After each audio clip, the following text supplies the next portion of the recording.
I'm hiding, chat. Don't look at me. I don't want to talk to you anymore. I don't want to talk to you anymore, chat. Leave me alone. Alright, I want you to sacrifice 14 permanents. Hello everyone, and welcome back. Today we are going to be approaching Golgari a little bit different today. We're going to be doing a Phyrexian Obliterator fight deck using Roaming Throne as an enabler to get those epic sacrifice effects online way sooner. One of the issues with it before is that you'd play Obliterator, you would fight something, they would sack 3 things, we would lose our Obliterator or something that way, and then they would just recover and be fine. Roaming Throne gives them 0 chance to recover whenever you do it. We made somebody sacrifice 7 permanents in the late game, which became 14. We made soldiers sacrifice 5, which became 10. So on and so forth. So we're gonna go ahead and hop into the games. We got a really long video today. I think the matches went really well. The deck performed incredible.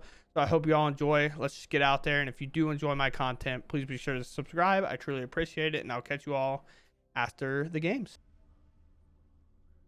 Deck with Phyrexian Obliterator in it. Can we keep it? I hear somebody screaming from the back row saying, if you keep this hand, you're in danger. But I'm keeping. You can't stop me. Yeah, see? Everything's gonna be fine.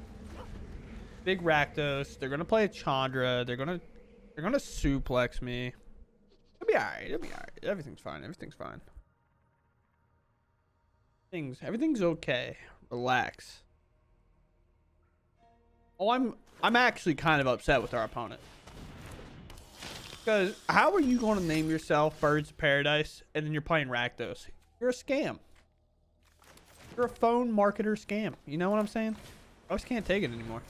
Oh, we could play Armored Scrapgorger here because this gives -2/-2 because of this. If they make another blood token, sacrifice this, taking this out of play, then we just lead off with a Glissa afterward, and we're just probably feeling pretty good about it.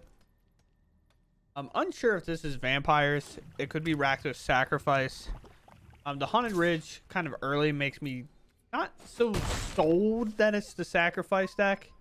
More or less that it would be the dragon one. Oh wow. Never mind. I have no idea anymore. I know Birds of Paradise ain't in their deck. I'll tell you that right now, and that information is free of charge. We'll play this. On one hand, I'd like to play Gix. That sucks. I would also like to remove this from play, but let's make it as complicated as possible and play Glissa. Then I don't know, maybe bestage you something. I don't feel super confident in what's happening right now. I would prefer not to ramp them. If they are still a big deck, we don't want to give them the easy access to the big score. Or like a burn down the house. I don't think we would see a burn down the house here, but you definitely could. This creature is like disposable pretty much because you can always blitz it back.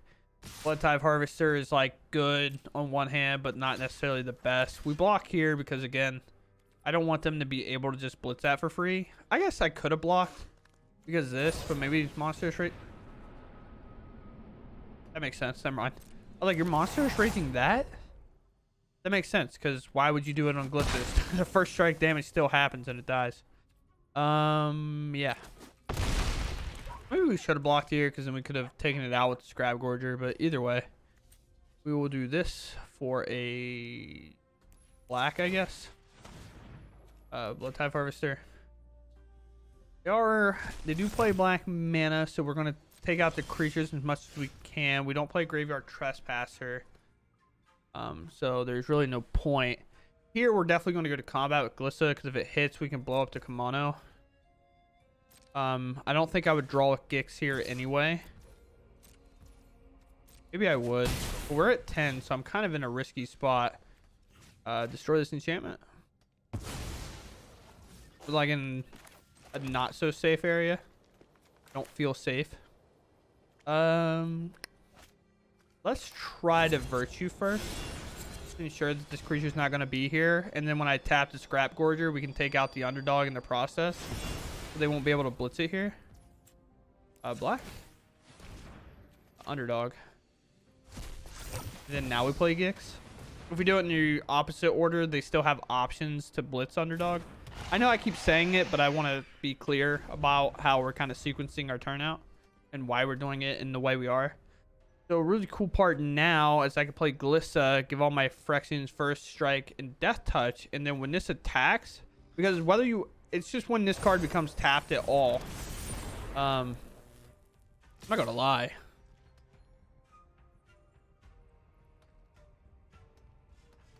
I care. Do I just block? I don't want to let them draw, and if I get this back, then great. Sure. I assume they have a sacrifice outlet for that, or they're just using it to get rid of Gix. Corrupted. What's it called? Oh, they're flinging it at me. Okay. Fair enough. Fair enough. That's not an exile. I'm down to 7. They could play another one. So let us play Land War Waste here. I'm gonna play this. It's quite smaller, and it also gives me more win conditions. So here we'll incubate 2 times. So we make 2 2/2s, which is sweet. This is legendary, so we also have Besiege You to kind of do some shenanigans if we'd like. See a loot opponent. Land. Sure. This is just a 2/2. I think a creature has to die when it enters. Nightmare, nightmare, nightmare. Besiege You will be gone. I forgot this makes us lose life. I don't really have a great way to gain life, and besides other virtues in the deck. You play your creature out or not?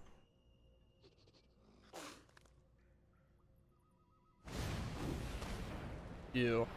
Okay.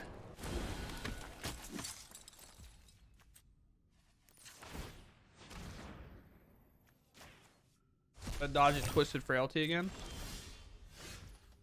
Now we have a lot of choices. That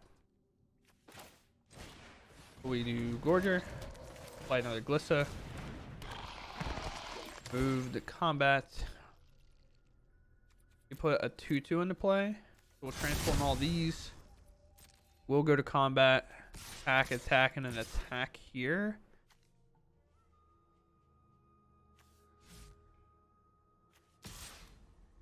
Like this. The monsters rage out. Take it, go down to 9. That's kind of scary. Could have sacrificed, if they didn't have anything, and no they didn't have anything, they could have sacrificed a Hopeless Nightmare on their upkeep to kind of look first. Let's see. Alright, my nose is running real bad. Try not to do it in the microphone. I'm also trying not to pick my nose, you know what I'm saying? I'll be caught in 4K. Or like, not even close to 4K, but you know, fine. They removed my Glissa and they concede. Okay. I'm gonna go wipe my nose.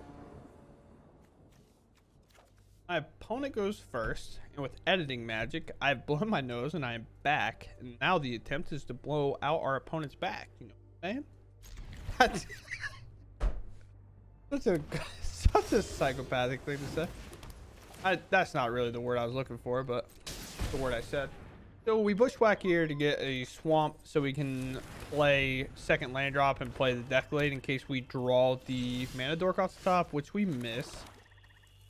This Esper actually gives us better chances if it is. Okay, hear me out. Legendary creature. I do not have 2 more copies of this in my hand. Please don't remove it. That would suck because I would never find another copy of this Glissa. Ah, that sucks. That sucks.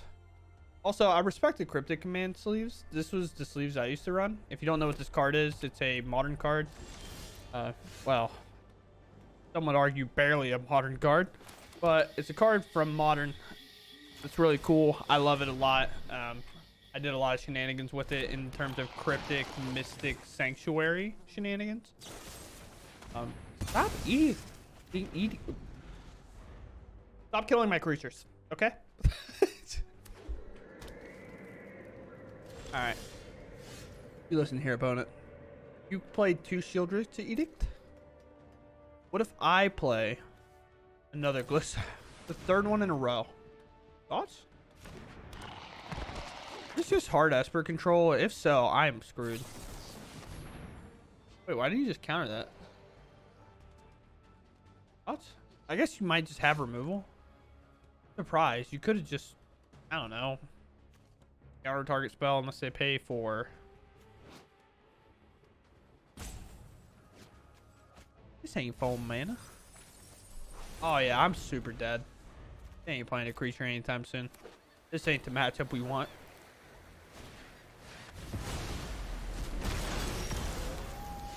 Oh boys, do we even attempt? Do we even stay? I feel like the answer is no, but here's a Shieldred. Please don't remove it. We have Siphon Insight, so realistically, we kind of want the Siphon Insight to backfire on them. We'd like for them to actually just see like a big threat here and play it, so we can play the Obliterator and just crack the threat.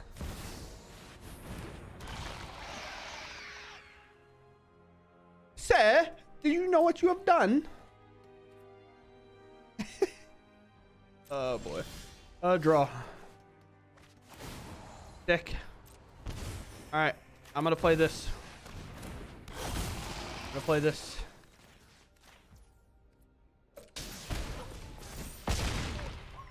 This will die. Now you have to sacrifice 4 permanents. All according to plan. Never trust Siphon Insight. It's a bad card. Don't do it. Draw a land, right, chat? And our Armored Scrap Gorger won't die. That's another key context. Need like a lot of things to go right. So we're gonna keep. Somebody said we draw the land. I heard him. Can't lie to me now. I'm gonna lead off with Talking Numa, conceal information, because I can. This domain, realistically, actually, I feel like domain has to not actually be that bad, right? Like, we want them to play an Atraxa. Don't. Take it back. I mean, we did draw a Lance. We don't technically need this around, but I would enjoy if you let the little boy go. Look at him. He's so happy. Oh, is this domain? I just assumed, but maybe it's just Grixis control, which is kind of thick, to be honest. All right, I'm on. It's just Grixis control now.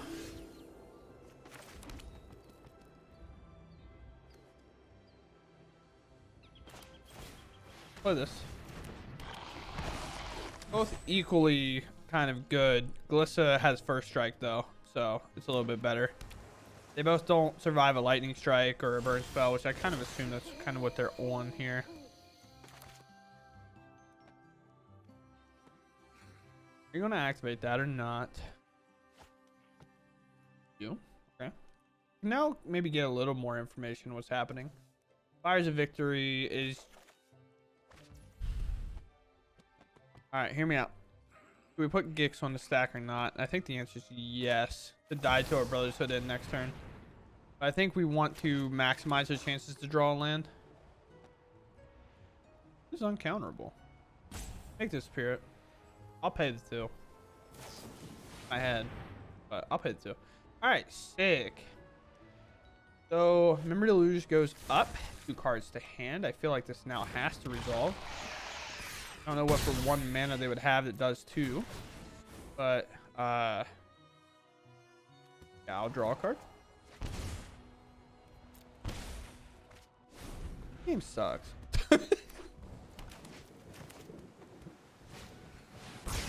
Ah! There's like no way. This isn't real. Help. I mean, I guess it could be a tail swipe. I don't know. Don't look at my graveyard opponent. There's nothing important.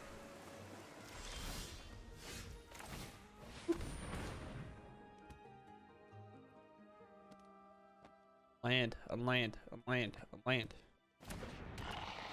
Or not, I don't.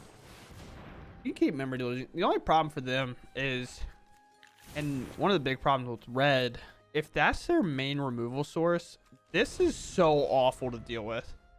It is not fun. It could have bounce effects. They do have like black lands here, so they could be playing go for the throat, but I think they're blue red plus cycle these. I could be wrong. They might have something else in their deck, like maybe a kicker. I got a card with kicker on it for black. I could be wrong. I'm down to be wrong. I'd like to draw a card, and I would like to find a land. Ho ho! Is it my birthday? If anybody ever played Apex before, Apex Legends, that's Pathfinder voice line. Is it my birthday? It's so sick. So they remember to lose again. Phyrexian Obliterator, not really the best board wipe bull offense, because it doesn't specify that it has to be combat damage. I know this card's been around for a little while, but not really see a whole lot of play right now. It doesn't specify like combat damage or non-combat damage or things like that. So any damage that happens to it, however much it is, they have to sacrifice that. Yep. All right. You have to sacrifice 5 permanents now. Which I feel pretty good about, honestly. Okay. Now I can resolve a throne, which is really cool. Go for it.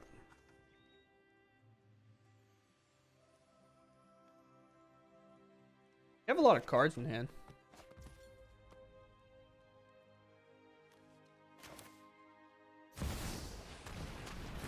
I don't care about the throne. If I didn't draw a second one, I might have changed my mind, but because I drew a second one. No! There's the black kicker. We knew they had a reason. All right. I could technically do Shieldred, but Phyrexian? Yeah, so this is what the black's for. I put on top to the hand, but put on bottom. And Bernit, you wonder why your client's so buggy? Why do you have the eyeball animation right here in the corner? Like, I don't need that down there. You know what I'm saying? Where are you going? I feel like if you're playing this deck in general, like if you're playing a Phyrexian Obliterator fight deck, you just got to be toxic. You know what I'm saying? That's a lie. You don't have to be. Be nice to your opponents. Definitely don't laugh whenever you make them sacrifice permanents. It's so sick. It's fun to be on this side. It sucks being on the other side. Keep this. Blade.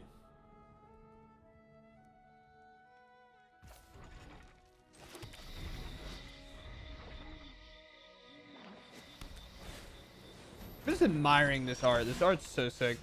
Oh, and we get to play it on curve. Yeah, so in this matchup, we just want to negate as much as the pressure as we can. And just get that out of the way. Yeah, so we got a long time here. I played Legacy today. I don't play Legacy very often. The only time I ever did is I played Oops All Spells, which, if you don't know what that is, lucky you. But I didn't have to play against Oops All Spells, or I wasn't playing it. I was playing mono green Gaia's Cradle, like toolbox, which was sick. All right, what's the odds they have a Brutal Cathar team? What are the odds? Tell me them. Write it down. I mean, realistically, I just name Phyrexian, and I just play this because it'll have Ward 2. We name Phyrexian. Now, like, the blocks are pretty solid. I can't think of, maybe Adeline's a problem. There's a veteran. Brutal Cathar can't take this either way. Hopeful Initiate down to 1 card, so maybe I will just play Obliterator now. You don't have the mana for Plaza. Okay, I mean, at this point, shove them. All right, go ahead. You like to draw Brutal Cathar for every single one of these copies that I play. All right, that's fine. Would you like to attack me? No?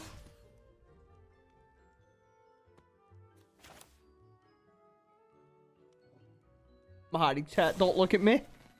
I don't want to talk to you anymore. I don't want to talk to you anymore, chat. Leave me alone. All right, I want you to sacrifice. I want you to sacrifice 14 permanents.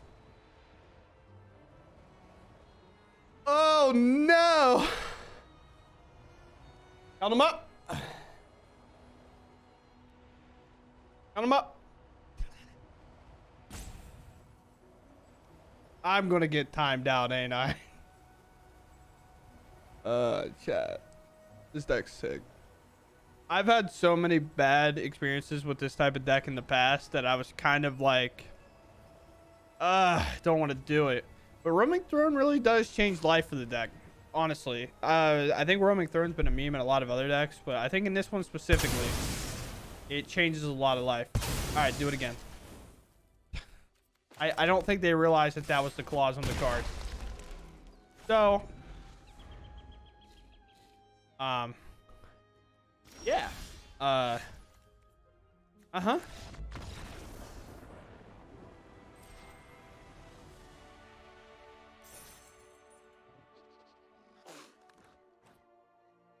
That might be good. Yep, we'll keep. Opponent goes first. We have the little Gorger here. We have Glissa. Of the combo. But I'm not going to tell our opponent. I will force him to find out. I think. Nice. That's sick. That's sick. Now, is this probably... I don't know what dragons this would be. Either way. Dragon? Dope. Got my approval for sure. If we draw land, I think we play Glissa. If we do not draw land, now we got to figure it out. I don't know. So they can't grab it. They'll never be able to touch it. No. I type movement so much I don't know what to grab. Oh yeah, I mean that makes sense. This is my only removal spell. Sure. I'm nuts. Play this Grab Gorger. Hope it lives. Don't have another cut down. Thank you. If we rip a land off the top, it is just Obliterator. Maybe fight this because we get another fight spell back. Or if they just like play a 3-drop.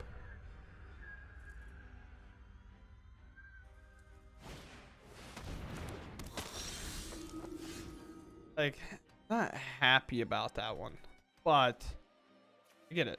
I get it.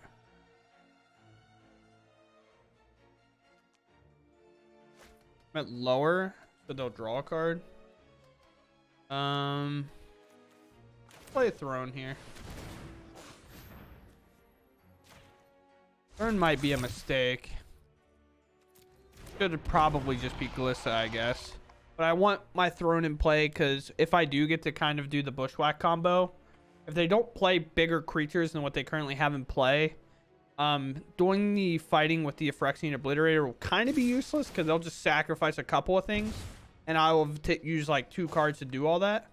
You know what I'm saying? So I guess if I play this plus use this to fight, say, the Preacher, right?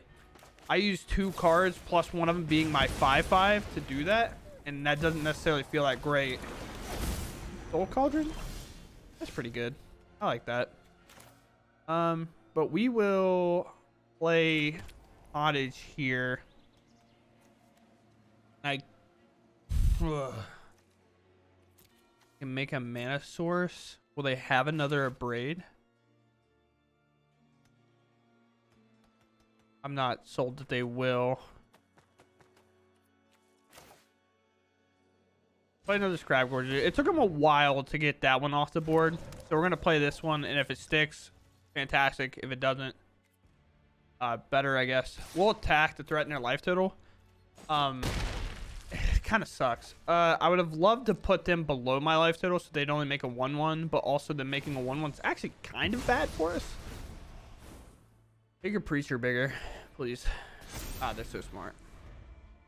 But realistically, we can draw a mana source. If anything, never mind. We're good. We don't need to do anything else. Just like that, our opponent died. Or we'll concede, I guess. Nothing to give. Hexproof. Another tap source. Fantastic. Do a black here. We'll target there. They're braid, so they don't really care. Obliterator.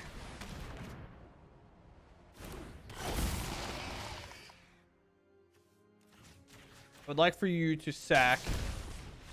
I'd like for you to sack 10 permanents.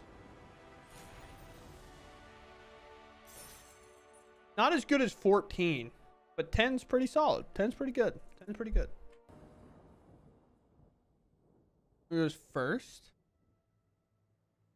Ugh. We land, bushwhack, grab a swamp, play swamp next turn, play scrap gorger. We don't have to, right? We'll see what we draw. White. It's either big white or not. It kind of sucks. Seems like it's big white. I personally like getting the scrap gorger down and just like rushing out a shieldred if I can, forcing them to kind of interact with that. Maybe it's not. Maybe this is a flash creature. This wasn't on the stack yet. I mean, kind of, I guess. If we wait long enough against this deck, if they kind of get like a virtue down and they start like making these really, really big or something, it'll actually come to benefit us. Oh, maybe it is just an aggro deck. Who knows? Yeah, that's kind of whack here. Let us play Cavern, named Phyrexian, and play Shelly. In worst case scenario, I don't know. We'll play an Obliterator, make it fight something, and then make them sack some stuff. We'll fight... I didn't even get to do anything cool this game. Okay, so team. Now my monitor's done shaking. Yeah, the deck's kind of nuts. So it worked out well. Thanks for sending it to me. I'm not gonna dox you. You know who you are. You watch a lot of my Golgari stuff. I truly appreciate it, by the way. If you would like me to say, I'll put your name out there next time. I don't really care. I just don't want to do it if you don't want it to be done. So hopefully that's understandable. But I got sent a deck list and I was questionable about it because I've played these decks in the past. I've played the Phyrexian Obliterator fight decks. And it was weird because every time you would set it up, every time you would get close, a couple of things would happen. You would either run into a counter spell for your Obliterator or your spell, right? But with the introduction of Cavern of Souls, the Cavern of Souls alone kind of makes this deck a lot more playable than I think it would be if Cavern was never printed. Even if we could get Phyrexian Obliterator and play uncounterably or cheat it in somehow. And the reason I'm saying that is because decks are having, especially in best of one, have to play less counterspells overall. Because if you're holding on to them and you play against humans or you play against, like, here, obviously this isn't just everywhere, but Phyrexians, humans, any like archetype of deck that revolves around the same creature type, you are just getting yourself murdered. Like, you are not going to win that much in terms of, like, if you have 8 to 12 counterspells, because as soon as your opponent plays a Cavern, what are you doing with your counterspells? You're not doing anything. You'll need to cycle them away. You'll need to not draw them. You have to draw the other half. So they're opting to play a lot more removal, things like Sunfall and that nature. So those cards are just being played less overall, even in, like, the Esper Legends decks or other, like, decks that just play blue in general. However, we can now use this deck more as a sneak attack, kind of get in super quick. Because if we're ever playing against an aggro deck, we can just play Glissa, who's impossible to remove via combat because of the first strike and the death touch. So people were afraid to kind of attack. It can swing in every single time and do everything it wants to do. And then a Gix is kind of just like a draw engine. But Glissa kind of helps glue it together to get to the late game, especially if you're trying to get a roaming throne down first. And because the other thing that happens, right, is sometimes they'll let Glissa hit because you can draw a card, right? But if you play a roaming throne and you name Phyrexian, Glissa hitting, it'll activate both modes. So like it'll activate it twice. So you can blow up an enchantment and draw a card. You can draw 2 cards. You can blow up 2 enchantments. You can remove counters off one thing and remove them off another. Which means, like, for example, if your opponent has 2 planeswalkers, say they tapped out, you hit them with Glissa. Glissa removes 3 counters. You can remove it from both planeswalkers. There's a lot of things you can do with Glissa that allows this deck to get glued together, and they're forced to remove it. Not only that, but playing a turn 3 Shieldred's also pretty good. So there's a lot this deck does to kind of glue that together. But outside of that, we also get, again, with Cavern and Deceit Core, we have a strong enough creature type in Phyrexian to allow this to happen, because Roaming Throne is a doubler that is not white like in Elish Norn. It's more expensive. And 2, is just colorless and has a protection of itself by having Ward 2. Its protection is, they can't just play a Brutal Cathar and remove me because they can't pay the ward costs anymore. So it's really good there. We have the Virtue for some life gain. We have Bushwhack to dig out more lands if we need it. And we have Tails Swipe, which is the better of the 2 in terms of like fighting, because it can put a 1/1 on something temporarily, whether that be a Scrap Gorger to fight like the 2/1s that Soldiers plays and things like that.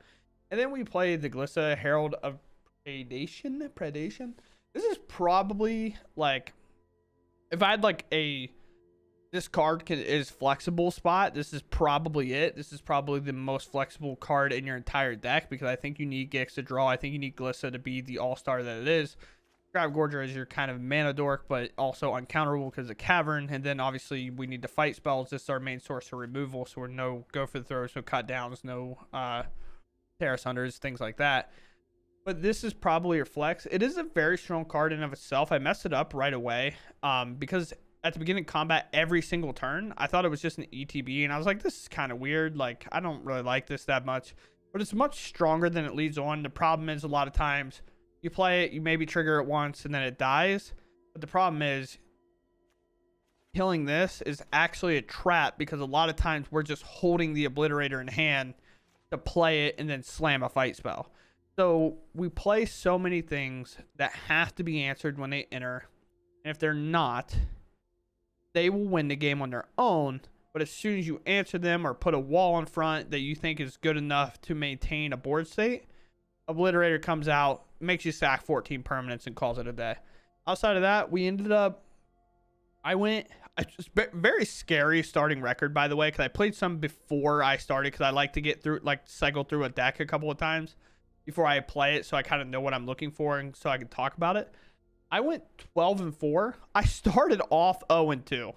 My very first 2 games were 0-2, and I was just like, that is a very scary thought, that I'm like, okay, maybe this deck's just junk, you know what I'm saying?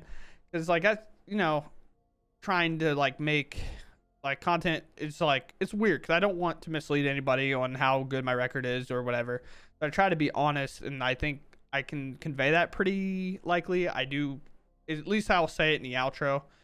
For the most part, maybe I won't say my exact record, but if I think a deck's bad, I'll say it's bad. But for best of 1, this deck is super sick. This deck is really, really cool. Outside of the Shieldreds, like in paper, this deck would be incredibly affordable. Maybe not the Caverns, I guess, too, but like Shieldreds are $80 a piece. So USD, by the way. But outside of that, I mean, yeah, we have a 75% win rate.